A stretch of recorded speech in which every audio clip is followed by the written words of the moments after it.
ఇంకేమన్నా అయితే ఒక్క విషయం, మనం ఒక్క నిమిషం వేదిక మీద ఉన్న వాళ్ళు దయచేసి ఒక్క నిమిషం ఆగండి.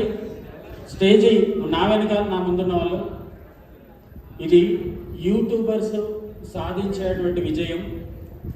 సమాజాన్ని పాడు చేసే సినిమాలు హిట్ చేసినాం, సమాజాన్ని కాపాడే సినిమాను కూడా హిట్ చేద్దాం.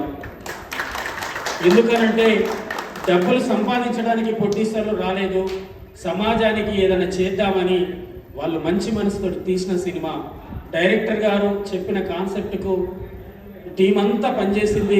రేపొద్దున మన కుటుంబాన్ని మనం కాపాడుకోవాలంటే దయచేసి ప్రతి ఒక్కరూ దీనికి సపోర్ట్ చేస్తారని మనస్ఫూర్తిగా ఆశిస్తున్నాం.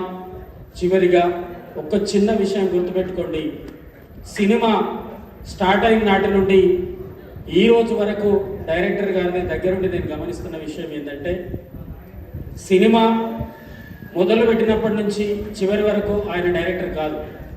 సినిమా మొదలుపెట్టినప్పుడు ఆయన రైటరు, సినిమా ముందుకెళ్తున్నప్పుడు డైలాగ్ రైటరు, అది ముందుకెళ్తున్నప్పుడు డ్రైవరు.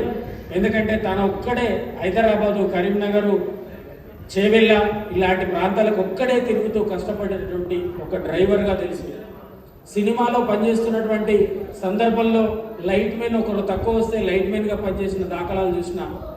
అక్కడ ఉన్నటువంటి పరిస్థితి, కెమెరామెన్లు రానప్పుడు, కెమెరామెన్లు సమయానికి రాకపోతే ఒక వెయిట్లు ఉంటాయి. వెయిట్స్ అంటే మీ అందరికీ తెలుసు.